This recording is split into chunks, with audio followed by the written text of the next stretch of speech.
Ladies and gentlemen, special treat today. So, there's this whole situation here where, this class is kind of difficult at times because you're expected to know everything about everything that goes on in the media school, and nobody does. Nobody does. I get lost in there once a month. Still, sometimes more than that. But fortunately, we have these amazing graduate students that do work in different areas. And in this case, Shams has been studying film and is studying film at different levels, both in terms of criticism and creation. He's been doing it for quite some time, and that's his interest area. And so he, honestly, I will tell you, knows this stuff better than I do. So I asked him if he'd be interested in giving the lecture on how film speaks and how meaning is created through film, and also on film criticism. And he took me up on the offer, thankfully. He's asked me if he wanted to teach one session or two, or what did he say? He wanted to teach three. Oh, I know. He said he wanted to teach, he would be happy to teach two. So he's going to be doing today's lecture and the lecture on Wednesday, and film analysis. And I will hand it over to our friend here who prefers to go as Shams. It is his last name, and actually it fits him so well. I want to introduce him as one of your graders. One of the ones, if you're never waiting for this guy's grades. If he's one of the guys, he's the person that's grading your stuff, you're getting your grades.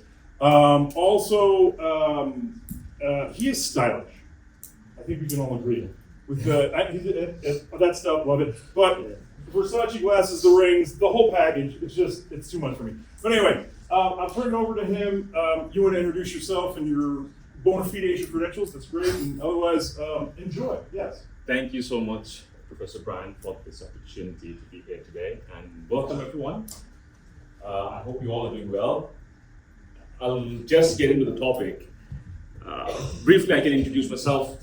Shams, my last name, but not my surname, family name. So it's very different. Ahmed is my family name, which is the first name.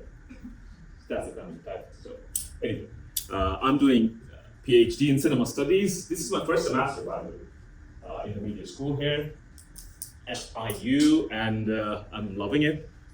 I hope you all are enjoying it as well. Film, I have been in the industry as well earlier, so I have a filmmaking background and experience, and I was an academic before coming here. I came from Bangladesh, that's my home country. Today I'll show you references of a couple of films, mostly global as well, not only the Hollywood or American films, and a few of mine too. While talking about shots, screenplay, or lenses, the technicalities of production and all that. So let's get into the topic, how film speaks. And it's one of my favorite topics, I can say, because I love it. I don't know if you're ready or not. I'm really thankful to Professor Brian's introduction today. So let's see what we'll cover today.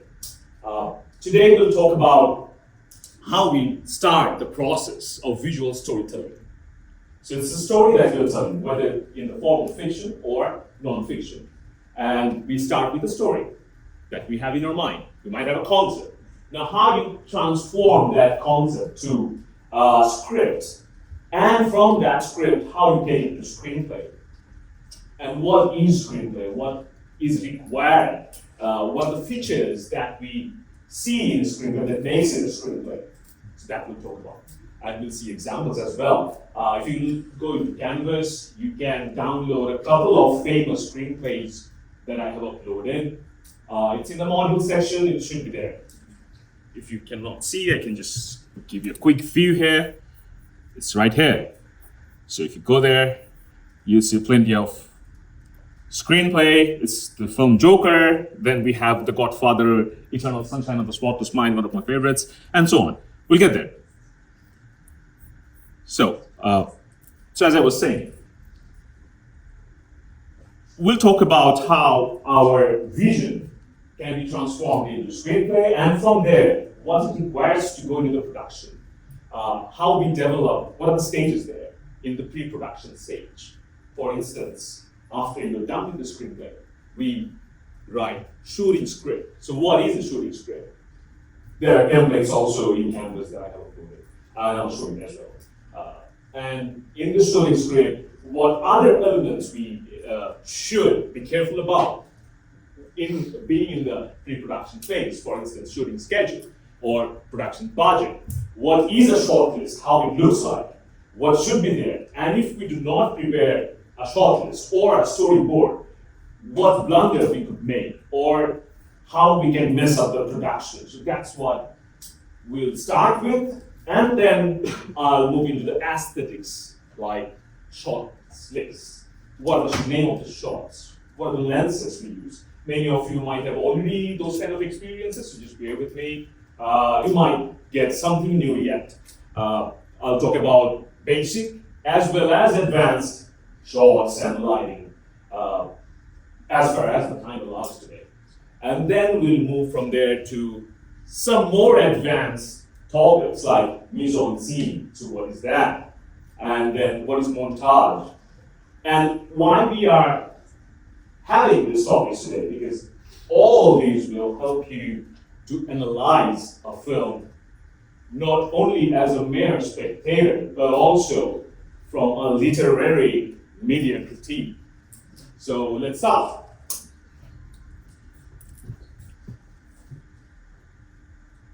So what is a screenplay?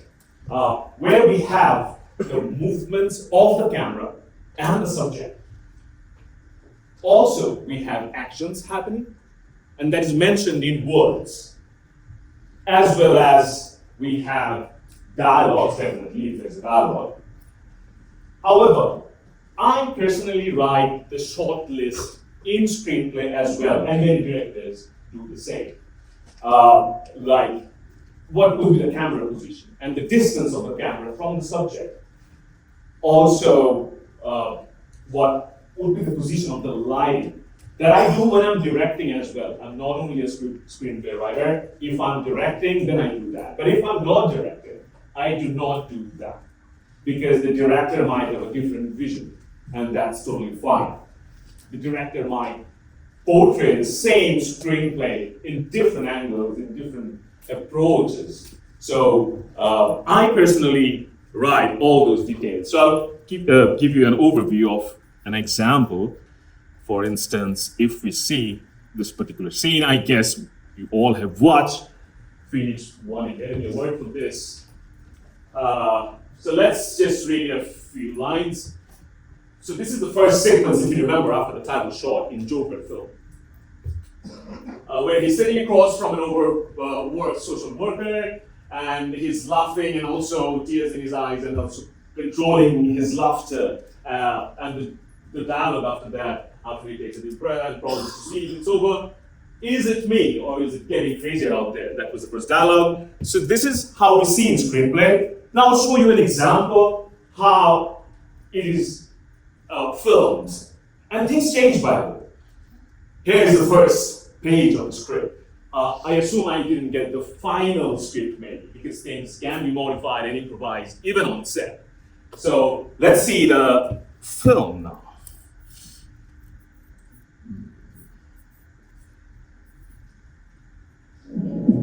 If you remember, that's the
Is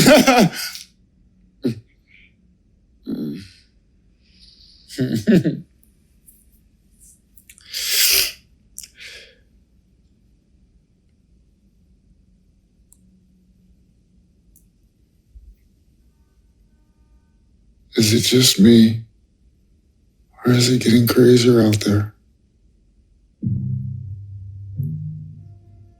It is certainly tense. People are upset. They're struggling, looking for work. These are tough times. How about you? Have you been keeping up with your journal? Yes, ma'am. Great. Did you bring it with you?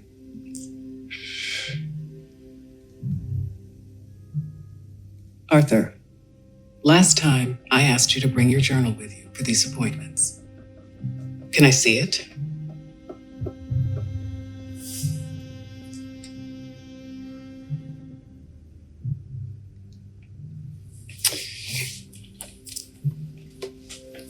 I've been using it as a journal, but also as a joke diary. Funny thoughts or observations. I think I told you I'm pursuing a career in stand-up comedy. No, you didn't. I think I did.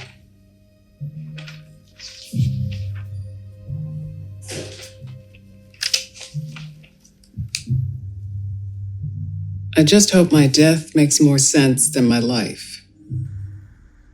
First of all, you saw screen the way it looks like in visual. It gives a total different impression, right? It creates a different meaning. It kind of attracts you and you dive deep into the scene as if you're there. How this sensorium happens, how all of your senses are merged and blended there, and how the characters make it, all these elements lighting shot. All these are called mise-en-scene. So we'll see more examples in the last slides. That's why I won't say mise-en-scene, a basic thing to talk about. That's quite an advanced one. So we'll end the class with mise-en-scene and montage.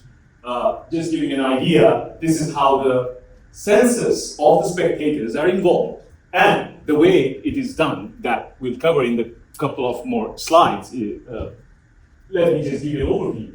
So we can see, very interestingly, the axis is never crossed. Have you seen that? So if you draw a line, 180 degree, for example,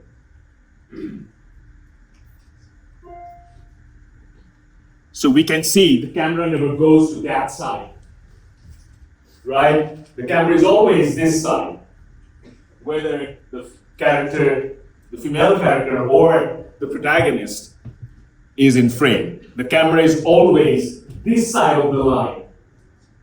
Did you guys know this? It never crosses the line. So we'll figure out why it doesn't cross the line and what it means and when you can cross the line. That will be also in our today's discussion. So you can always see the camera is always in this side. Whether it's a close shot or a medium shot or a establishment shot. The camera was never on that side. So that's just giving a heads up of what's coming next. Let's get into the topic now. Shooting script. Before I talk about the technical details, I want you guys to download, not right now, whenever you have your devices, just download all this stuff. If you download, you'll see there is something called shortlist. The most significant one before you draw the storyboard. Let me show you an example of shortlist.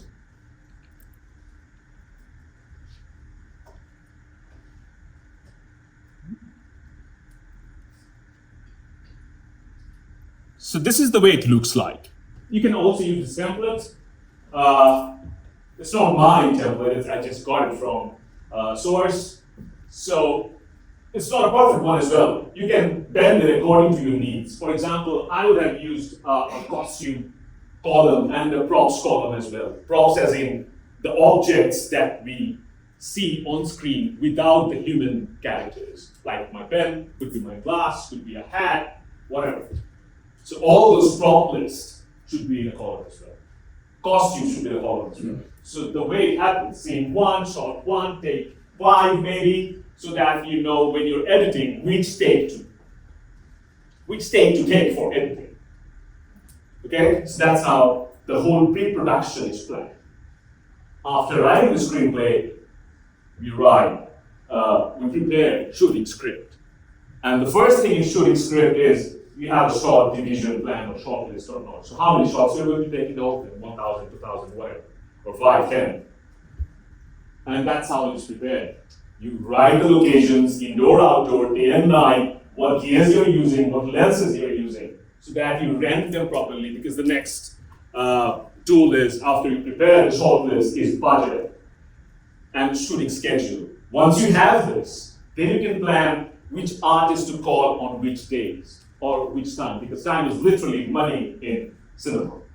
Literally, because you're hiring or renting a tool, or maybe booking a place or a location for an hour. So it has to happen on that time, right? So that's how your pre-production, the better your shooting script and the whole pre-production stage, you can prepare yourself, you can expect better output. Otherwise, what happens, things can be messy in film productions. So all these templates are available in Canvas, and I guess you have access to it. Let's see what I have next. That's storyboard.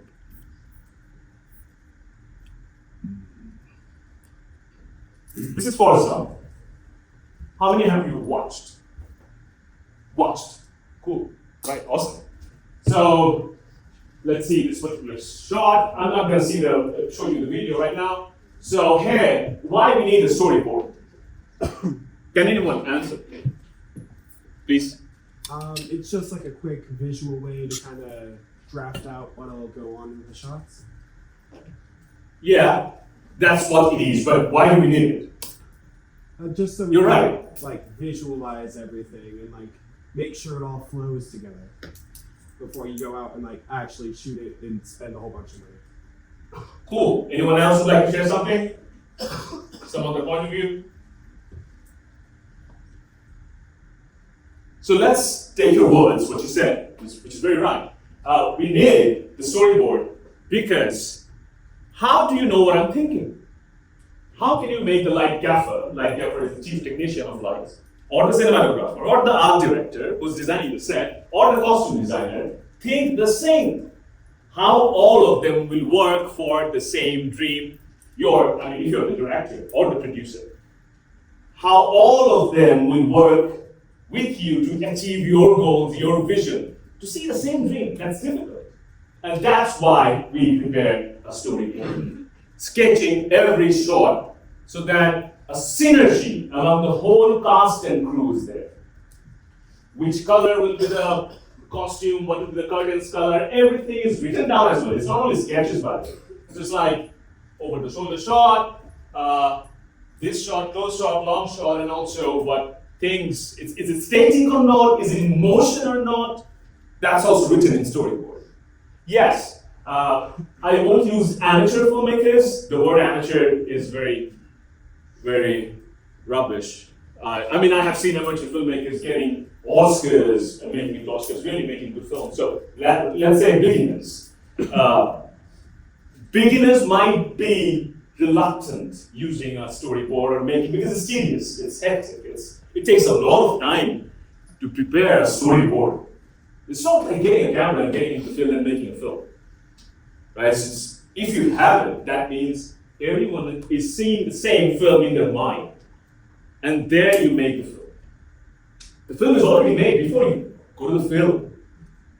Because the whole cast and crew can see what you want. Then everyone can suggest even. Things can be improvised. But if they do not know what you're thinking, what's in your mind, then there will be no improvisations either. Or it might not fit into your goals, what you want to achieve as a filmmaker. So also the storyboard template is also there. This is a screenshot of this template, but this template is there in Canvas. So if you're planning something this winter, next summer, use these temps and get into it. So let's move to aesthetics, technical aesthetics, let's say. First thing, very easy thing to talk about, camera and lenses. So what is a wide lens and what is a wide shot or long shot? The difference.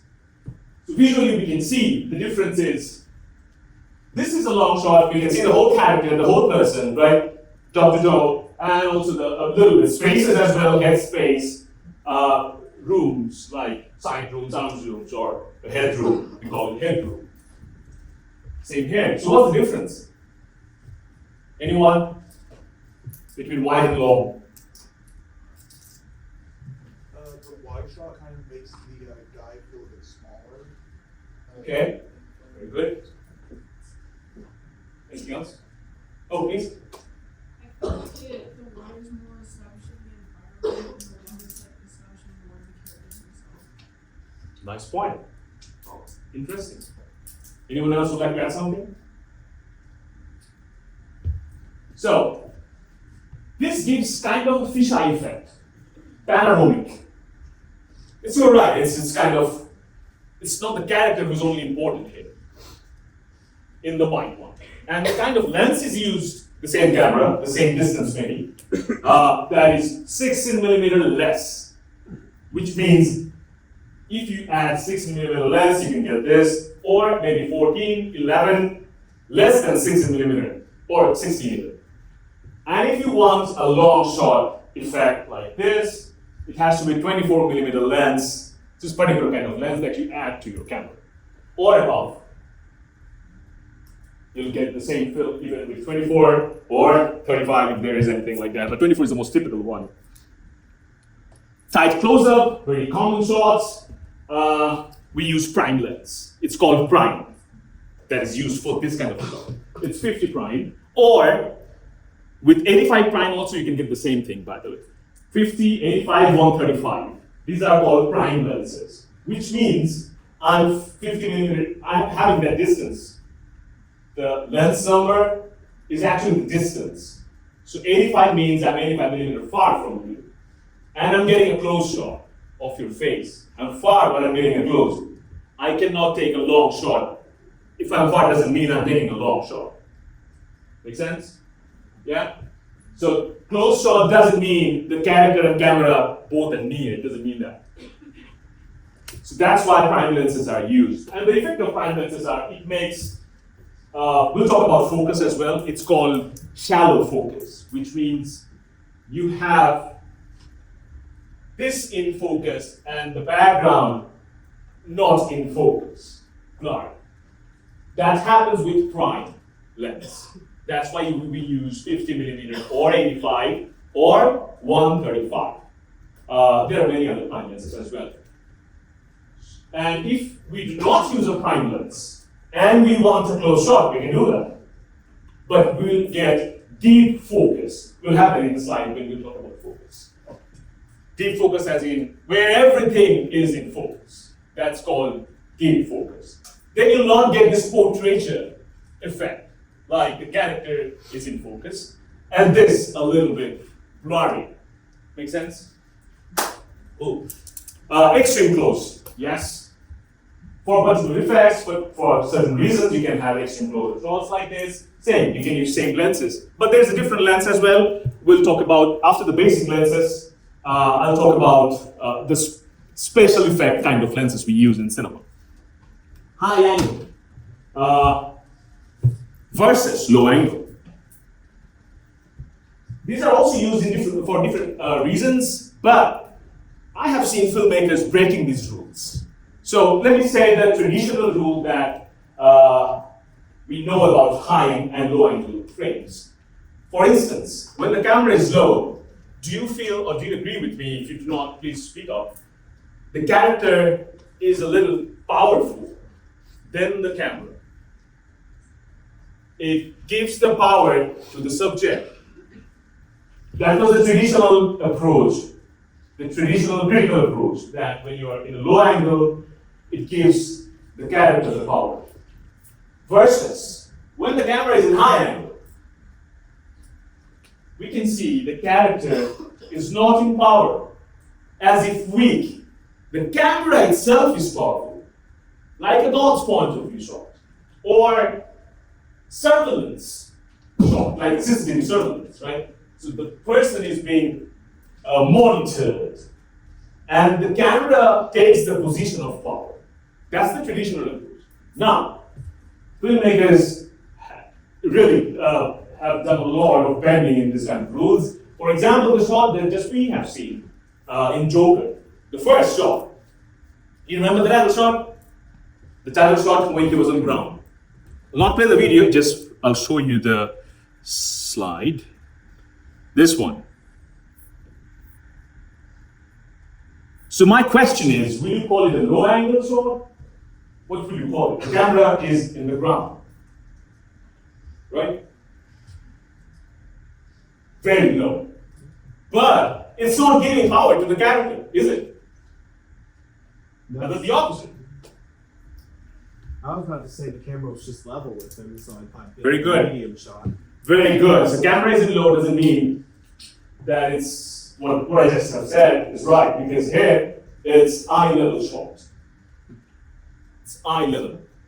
The character, the subject, and the camera both are on the same level.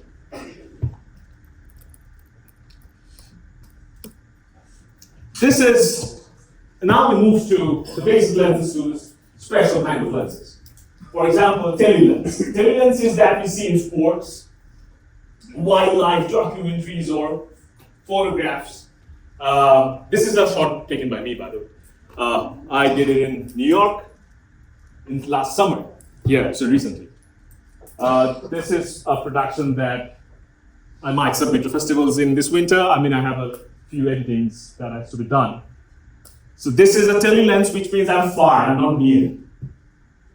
Let me show you a few more examples. It's also from the same film. So I'm actually quite far, and I'm using a 600. 200 plus lenses are called telelens. So I'm quite far because I was using 200 to 600 millimeter lens. That's why I can see the close shot of this. Same goes for this. Definitely, if I'm near, the bird will fly away. This is a different lens, macro. It's called macro lens. So if you want to magnify little elements on screen, then we use macro. The typical macro is 100 millimeter, but there are other macro as well. I haven't used all of them, but mostly the 100 millimeter macro serves all the purposes. That's one. It's shot by me as well. I'm working on it. Maybe by next summer I'll complete this project on intermediality. Let me explain what is intermediality a little bit. How aesthetics transform from one media to the other, like in painting, in film, on stage. So what are the differences when we see the same thing in different things, in different media? So that's one of my projects anyway. So this is also macro lens I use. So you can see that shot that I showed you, close-up shot of eyes. And it's different. When I want to magnify, I'm yet to learn how I can remove myself from there. You can see me there. So I'm working on it. Without CG, without computer graphics, that's easy. Without computer graphics, how I can remove myself from here. I can show a little bit of... When painted on canvas, why does the same subject evoke a different emotion than when captured on film? Or is it my illusion? Maybe it has the same essence and I'm crazy that I'm perceiving it differently. If that's the case, the author of a captured moment is dead if I'm supposed to label a meaning. Anyway, so let's move to this topic of special shots. Macro, we have seen when we're magnifying tiny objects, or let's say I want to focus only on the eyeballs. Now, what is a zoom shot? Shadow of a Doubt, Alfred Hitchcock's classic. Now, we'll not only talk about the zoom shot, but also try to analyze this little sequence from other perspectives, what we have seen so far. She wants to know what you're going to talk about. John. So, before we see the zoom shot, I want you to focus on axis. I haven't talked about it, I will, but before talking about it, I wanted to set the grounds so that we can keep in mind how axes work. So the camera position, line. Is it crossing any line? If you see the graph, then how do you draw the positions of the camera? So that's just keep it in mind, and then we'll move gradually to it. I promised Mrs. Green, the president of our club, that you'd talk to the ladies, and she wants to know what you're going to talk about. Well, what am I going to talk about? Lectures usually give them travel or current events, don't they? Oh, Charles, not current events. We get current events. What sort of an audience would it be? Oh, women like myself, busy with our homes, most of us. Women keep busy in towns like this. The cities, it's different. The cities are full of women. I just paused it without reading. That the camera never goes here. Am I right so far what we have seen? The camera is always there.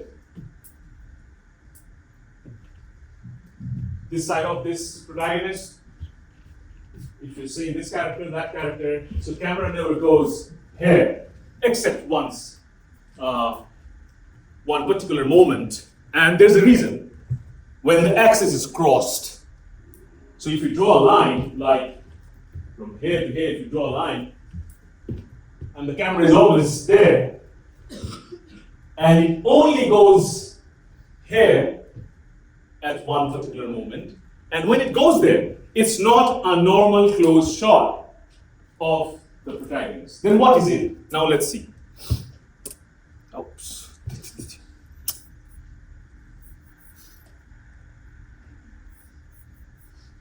Something. Oh, Charles, not women like myself, busy with our homes, most of us.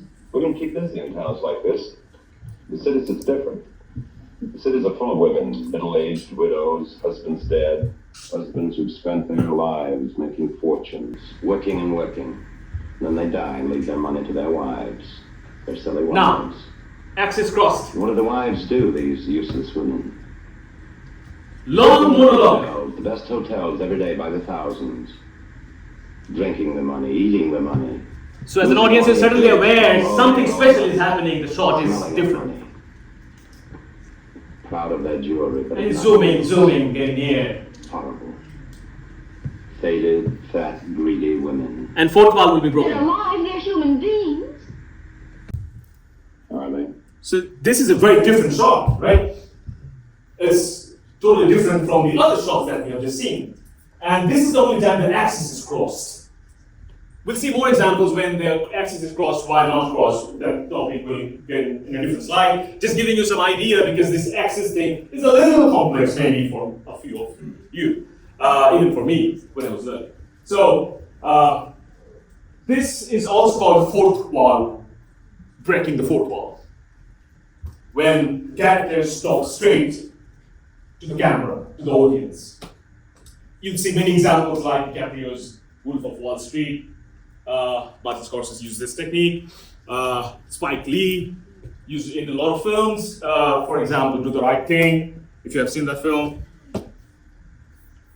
So that's a zoom shot. Now let's see a very interesting and complex shot. From the basic shots, now we have moved to the special kind of aesthetics in terms of shots. So let's see this one. This is a single shot for 5-6 minutes in a water field. And there's no cut. So we'll try to see if there's a cut or not. If the director or the cinematographer has cut in any moment or not, okay? So it will start from, it's a running scene, you will get it. It's 1917, the film is named. The film is not made in 1917, made in 2019 maybe, yeah. So let's, it might start, yeah. Let's see.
So let's move to the topic, special angles and shots, right?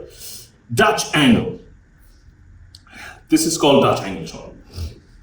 So we have seen a 4:1 breaking zoom shot. We have seen indifferent, special kind of shots.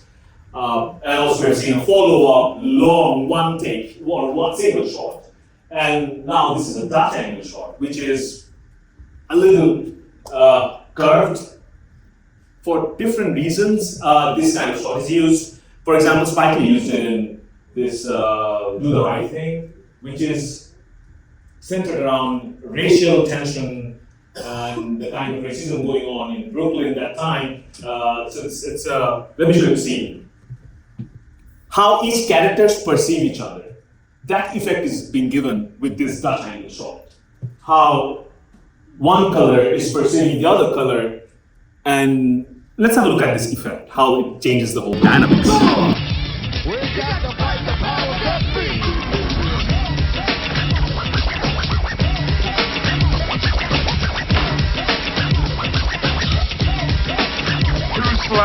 No service till you turn that shit off. 2 slices. Turn it up. Mr. Radio Raheem. I can't even hear myself speak. You are disturbing me.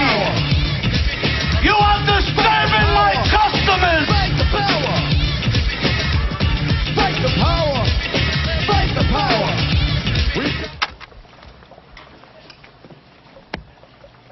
2 slices.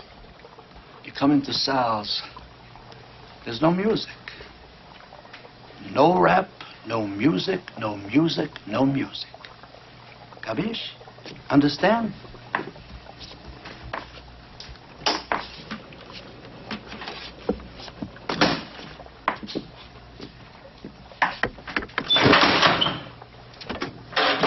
Yo, put some extra mozzarella on that motherfucker and shit. Here's $2. Extra cheese. Extra cheese is $2. So for certain special effects, it's not like the whole film is Dutch angle, no, not like that. For this only particular scene, where you can get the sense of how the character is perceiving the character. That's how that effect is being portrayed through that angle. Now let's talk about a few famous opening scenes. One of my favorite is Bicycle Thieves by Vittorio Musico, one of the Italian classics. And Rear Window is very famous as well as establishment shot. So I'll show you the Y2 because Bicycle Thieves opening scene has broken the traditional opening scene. The traditional opening scene is, for example, Rear Window, the way the establishment happens. Let's see. So you establish the environment, the landscape, the neighborhood, what's happening there, and then you might move to a particular character. That's how the whole establishment is reset.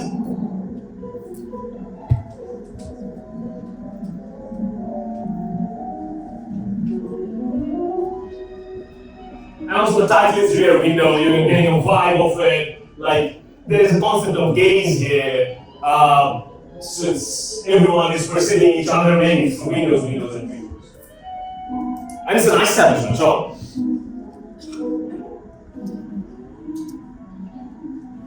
So we call it not a long shot, not a wide shot. It is actually establishment shot.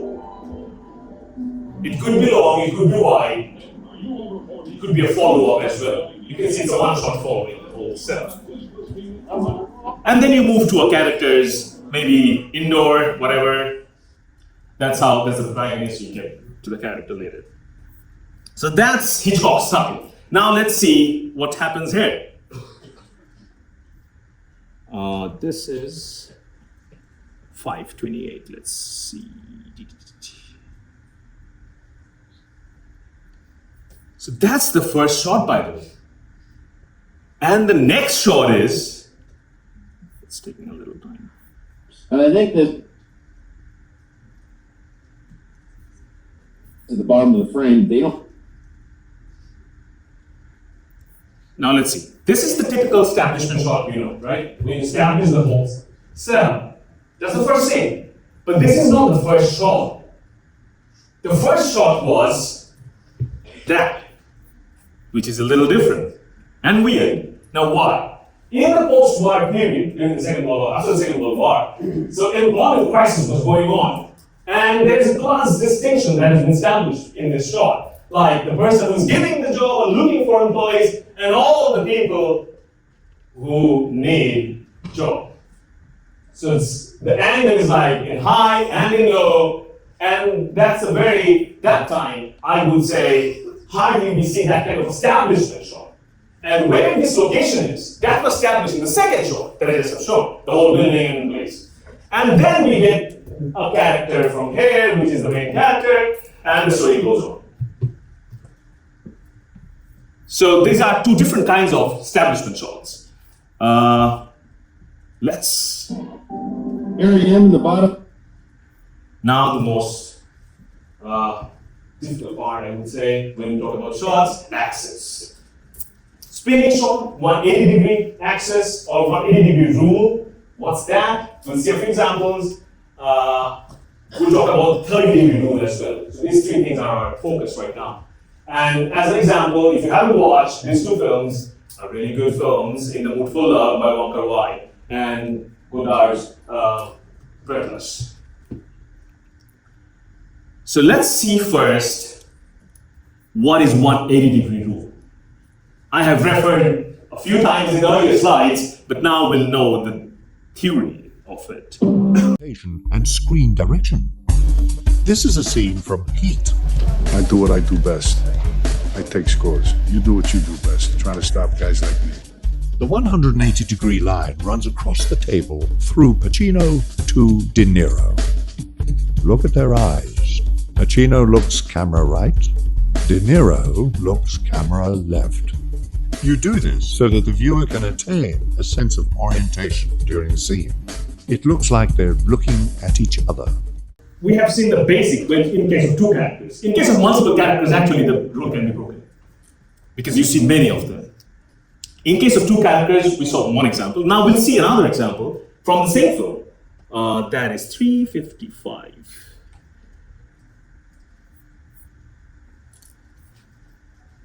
Have a look at this particular scene where the axis is crossed and why. What are you reading? Is he an undercover cop? Maybe FBI? Or even an assassin? Lady, why are you so interested in what I read or what I do? But once he's convinced she's a bookstore employee, we see that transformation play out visually. I didn't mean to be rude. I didn't recognize you. The camera crosses the line.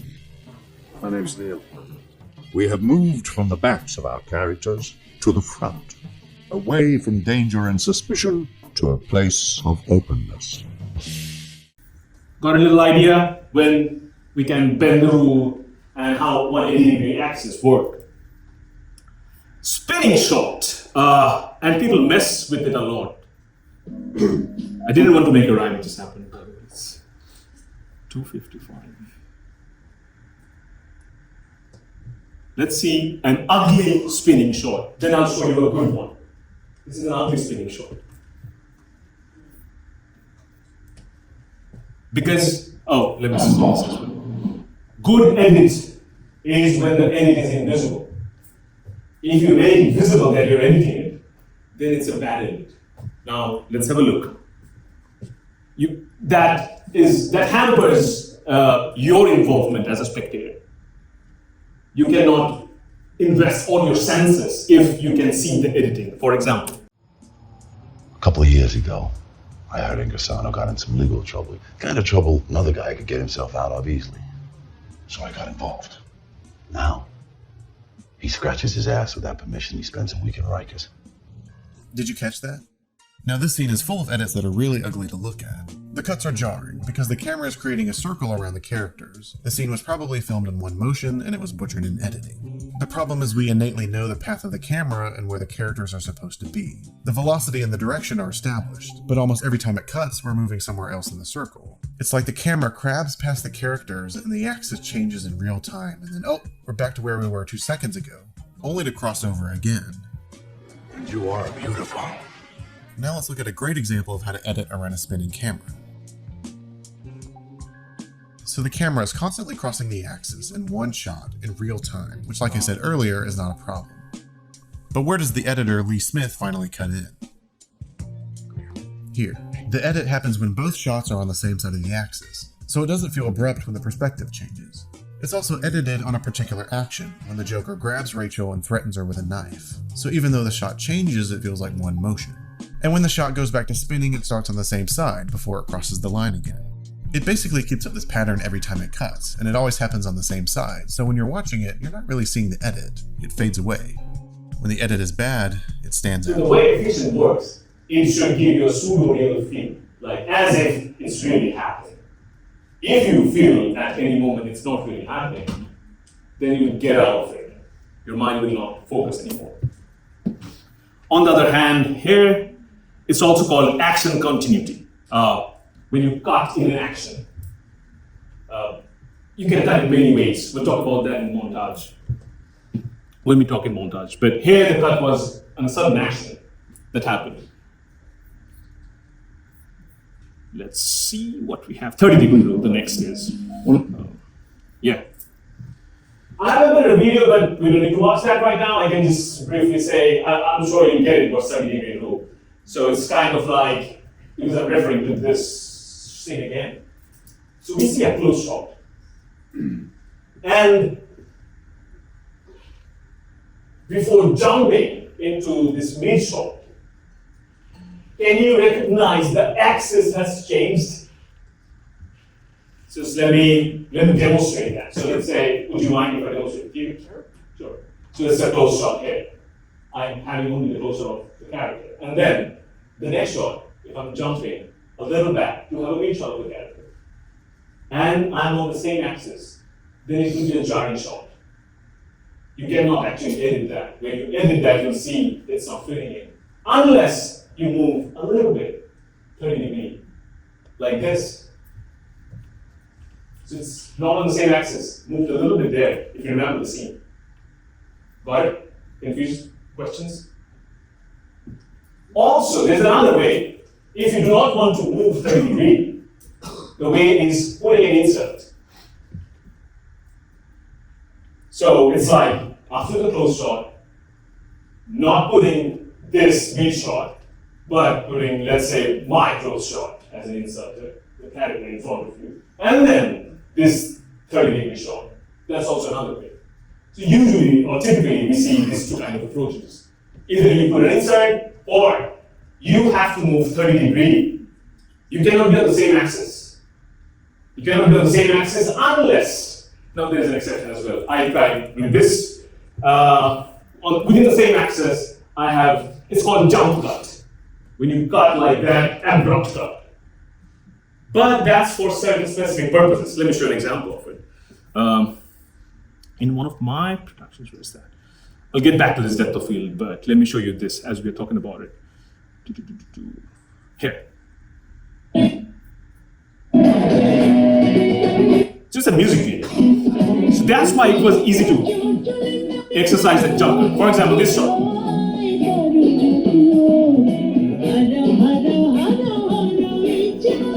Got it? Same axis. It didn't change the axis. But because of the beat, it was not, the jarring effect was necessary in that way. That's what I would say. Make sense? But this is not the usual scene if you want to set up a reel, if it's a dialogue sequence. Let's get back to where we were. So, the next topic is this, depth of field. In depth of field, mostly we already know that I have talked about it when I was talking about lenses. So for example, deep focus, when you see everything in focus. Here everything is not focused because the video quality is low. I didn't want to use YouTube, so actually all the videos I downloaded and embedded in my slide because I didn't want those advertisements distracting me. Shallow focus, when we have this shallow thing and subject focus. So these are typical ones. Soft focus. Soft focus is For instance, when everything is defocused, nothing is as 100% sharp as it should be. Usually for dreaming sequences, that's done, that kind of effect is exercise. That's called soft focus. You can see nothing is 100% sharp. The most important thing that I wanted to share, Quentin Tarantino's films, you can see a lot and use it a lot. That's called split diopter. So what is a split diopter? That's a different kind of lens, by the way. And we have that. Film. Maybe here.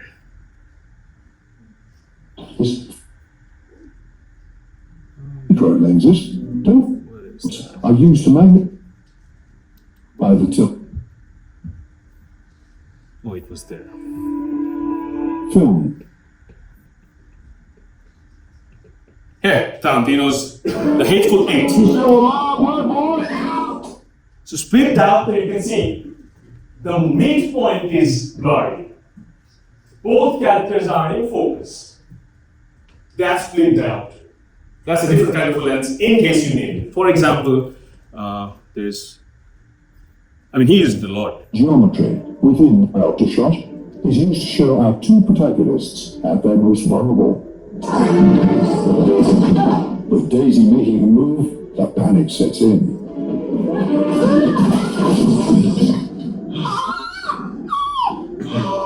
Hey, did you black bastard?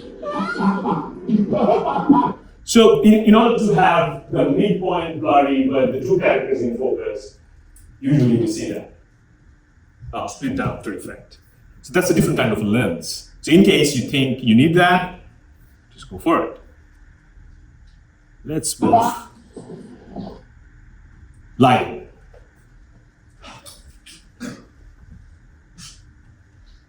Three basic lighting is called 3-point lighting.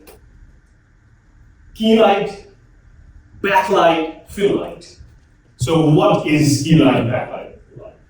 Key light is the most strongest or having the intense brightness. That actually makes the subject visible. That's key light. The role of backlight is so that the background and the subject, you can separate them. That's the role of backlight. So it's, if you put a light at the back, it separates the wall of the background. This is the key light, the strongest one. So what's the role of fill light? Anyone knows? Go ahead. Just in case anything's creating like too hard of a shadow, you can kind of fill in some more light to lend in some more detail. Cool, thank you. So what kind of shadows do we see? The backlight can create shadow as well. My hair will create shadow here. My mustache will create shadow on the lip. Not only shadow of the lights, but if I'm the character, my elements in me will create various shadows. I'm wearing a hat, or there will be lots of shadows even on my face. That's what I'm saying. So the shadow could be, definitely there will be a natural shadow at the back. That's fine. That you don't need to get rid of. But there are unnecessary other shadows created by your own lights. For example, when you're using a backlight, definitely your shoulder will have shadow because of your hair. So the least intense is fill light. It just fills those shadows on the subject. It fills it up. It takes away those shadows. It fills the lights in those dark areas. Make sense? That your other artificial lights have created. There's a video as well. You can have a look at this thing later on. Moving on. My most favorite is chiaroscuro. Chiaroscuro is an Italian word, so it came from the Renaissance period, from the artists. Let me show you what it means. From Italian for chiaro, which means clear or bright, and oscuro, which means obscure or dark. So dark! These ain't from the DC universe! Chiaroscuro was popularized in the Renaissance period and used by artists like Da Vinci and Caravaggio. Caravaggio, in particular, was a master of this craft. Mixing light and shadow with effortless grace to give the images contrast, depth, and one dimension. You can see how the figures seem to pop off the background. It's the illusion of 3 dimensions on a 2-dimensional plane. Film is also a 2-dimensional medium. So, let me show you an example now.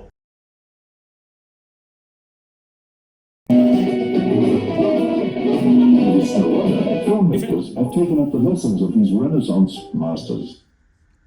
This is a painting, a reference of a painting from Picasso, by the way. The old guitarist. Yeah, so that's, I use the same style of, I would say try. There's another one, Scream, if you know the paintings, the Scream. So it has the same chiaroscuro effect. It's a music video in my language, by the way. But the client didn't like that's too much anyway. So it's anyway. And how you do it, that's up to you. It depends on many things, where you are. You can play around with it, that's what I'm saying. If you want to play around and make it a little abstract, show me you can have certain other effects with light. But the basic lighting, you should know that it's 3-point lighting. But the chiaroscuro effect, the 3-point lighting is not maintained. That's why I showed another example of that kind of. Now, if you want the cinematic lighting, my suggestion, there are 3 videos here, I'll not show all of them right now, but my suggestion would be to understand your source light.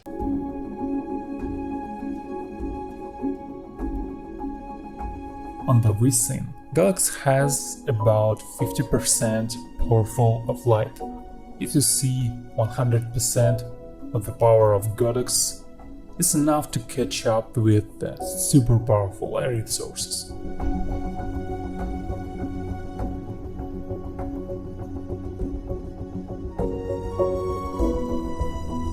For cinema, coming back down and losing the contrast that they've created. At the end, we have what looks like a bit of ultra bounce maybe, and that's sort of wrapping the light around her face when she's in that position at the end, which is the majority of the scene, talking to the guy. So for this dolly track shot of her walking in, I assume the dolly would have been placed here. And then we've got these 4x frames, and you can see the light is shaped a bit nicely on her face on this shot, as opposed to the wide shot. You can see the difference. They might have used those. Now, the most interesting part is mise-en-scene. So what is a mise-en-scene? We have seen several examples so far. The word means setting up. That's what mise-en-scene is in French. You're setting it up. Now, what you're setting, so many things, props, characters, light, camera, everything. So how everything works, one of the classics, American classics, and one of the best examples of mise-en-scene, everyone gives props in the game. It's how many have you watched the film? You have watched the film. Yes, awesome. Wow, brilliant. So let's see.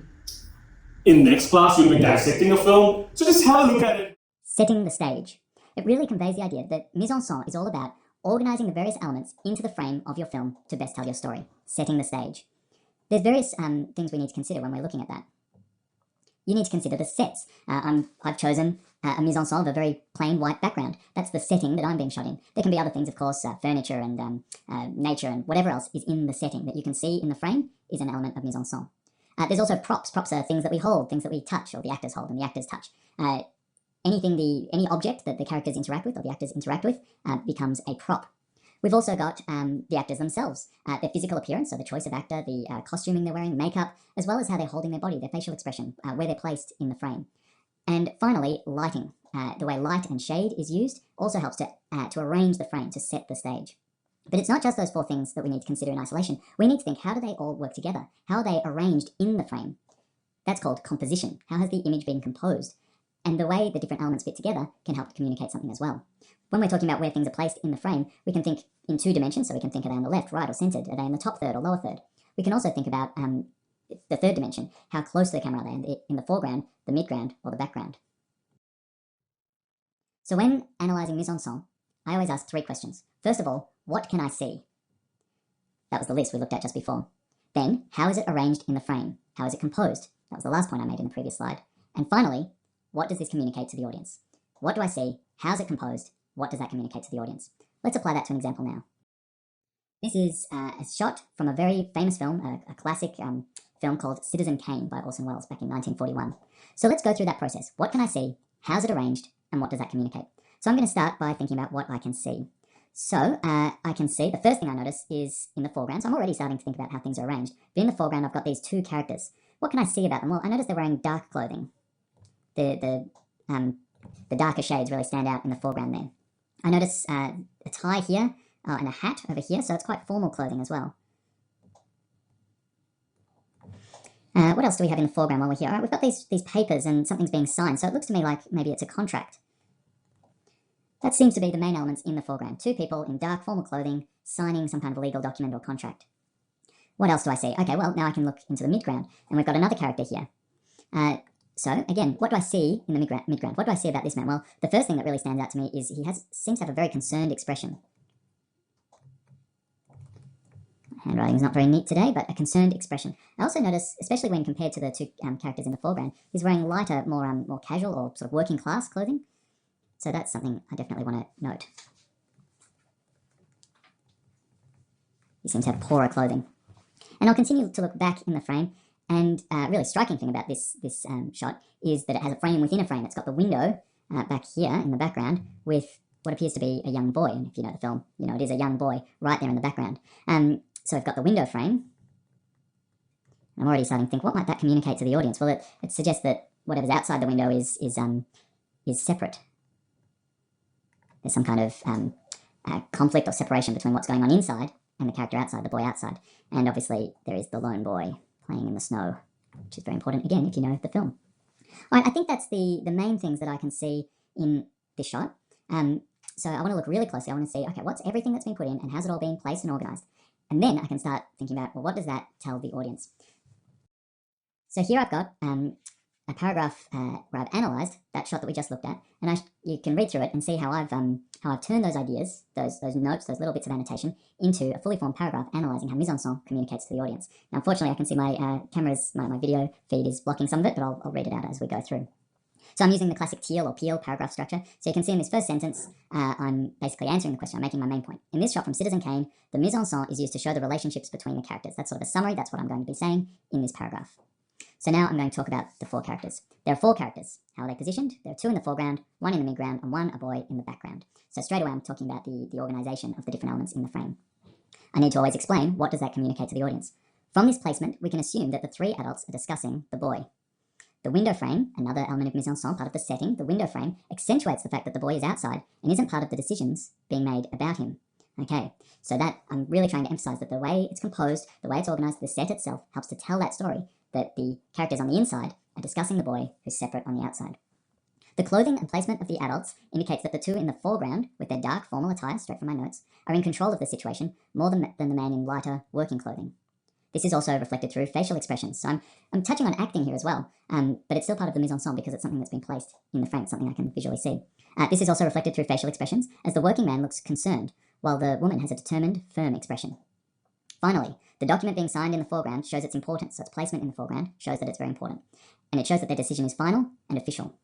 Overall, the mise-en-scene shows that the boy's fate is out of his hands, as the adults inside make serious and concerning decisions about his future. So this is my linked sentence now when I bring it all back together and try to sum up how do all those elements of mise-en-scene work together to communicate something to the audience. So remember, mise-en-scene is a very, very important element of film language.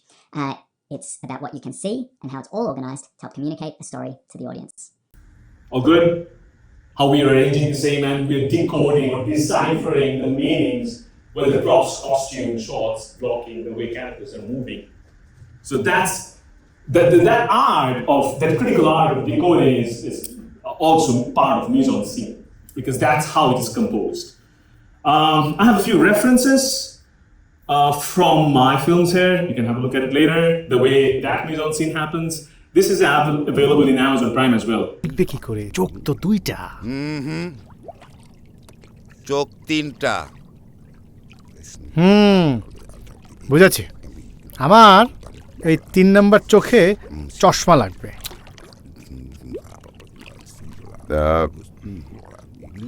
আমরা তার সঙ্গে কথা বলবো বলবেন অবশ্যই বলবেন কোনো সমস্যা নাই তিনি সবার সঙ্গে কথা বলেন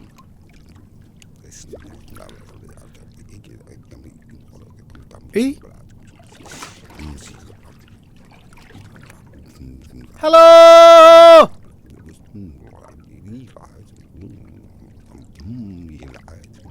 এই হ্যাঁ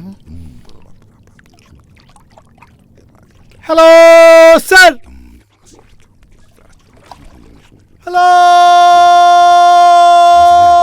স্যার আরে তিনি তো শুনতে পাচ্ছেন না। এখন বল যে কেন 3টা লাগবে আমার। এই চল চল, শুধু শুধু সময় নষ্ট করছি। আয়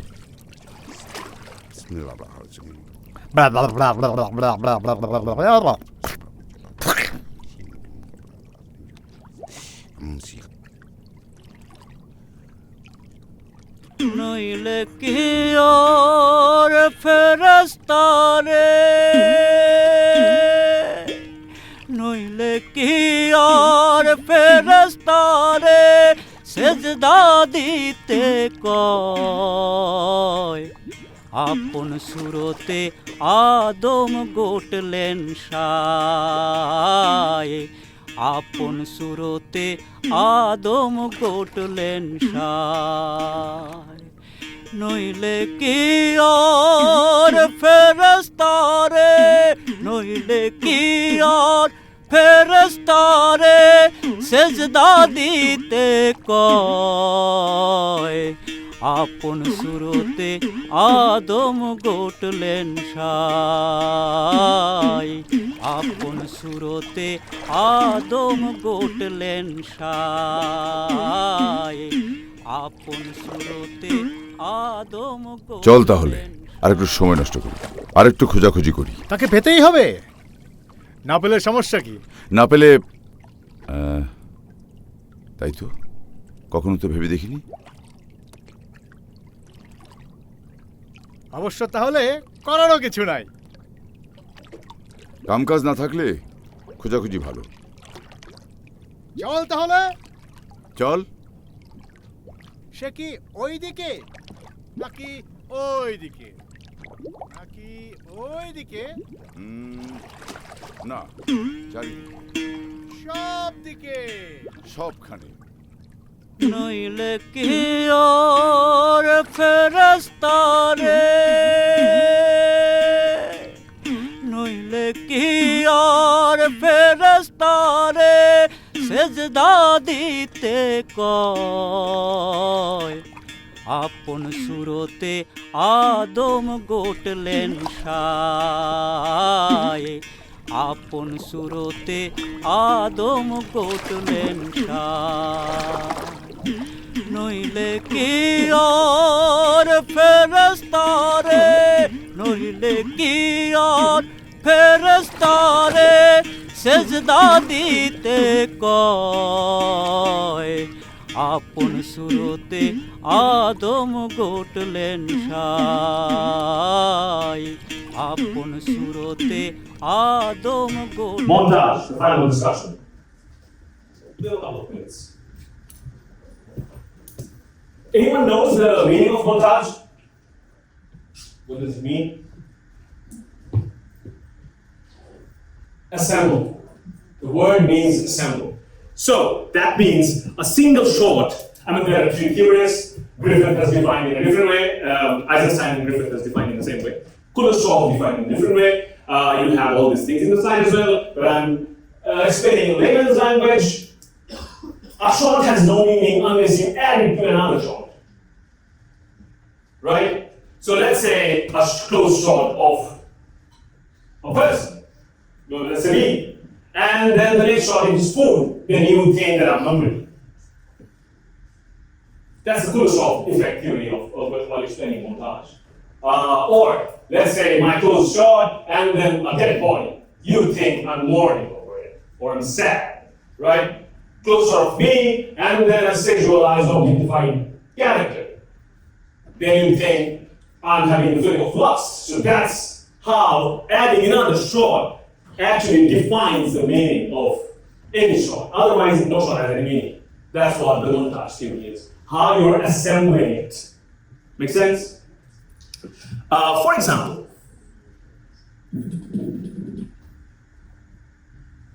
So this is a macro lens shot. For example, let me show you. 20 seconds, not much.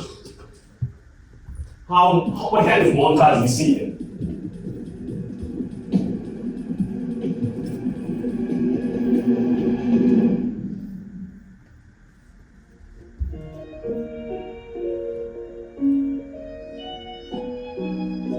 I did it in 2017, long ago. So, individually, this shot might have no meaning, right? But when I'm juxtaposing it with something else, it's giving a different, and also with music and with the beat, certain kind of tensions you could see there. Basic is the metric montage, cutting based purely on the length of the shot. This elicits the most basic emotional response, that of tempo, which can be raised or lowered for effect.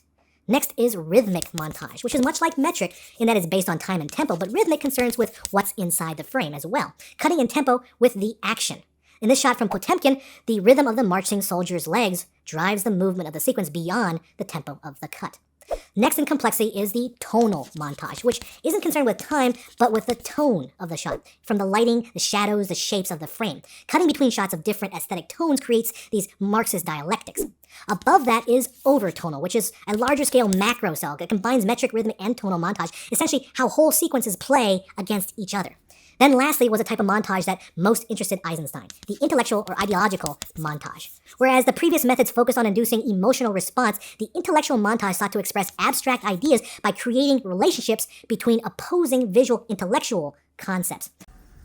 There are 5 kinds of montage. You can do it with beats, you can do it with action, tone as well, like theme, emotional tone. You can do with intellectual or ideological montage, that's also another category. So it means 2 different objects, might be metaphoric, might have metaphoric meaning. So that's also one kind of montage. Anyway, the bottom line is the way it is assembled.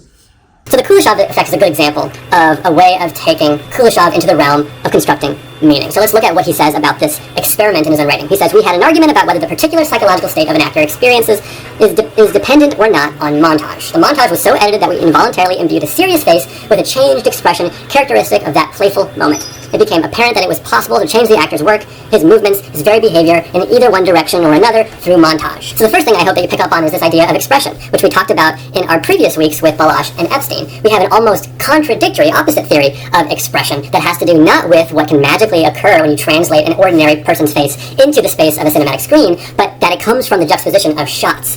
This is incredibly important to kind of think about the tension between these different film theorists writing in the 1920s. But what's equally important is to think about the emergence of this kind of A plus B equals C emphasis on signification, right? So famously, the way Kuleshov effect is often understood is you get a juxtaposition of singularly signifying images. A face plus soup equals a new thing that is hunger, or a face plus a dead child equals a new thing that is sadness. Meaning is created. The best example in the recent film is Parasite.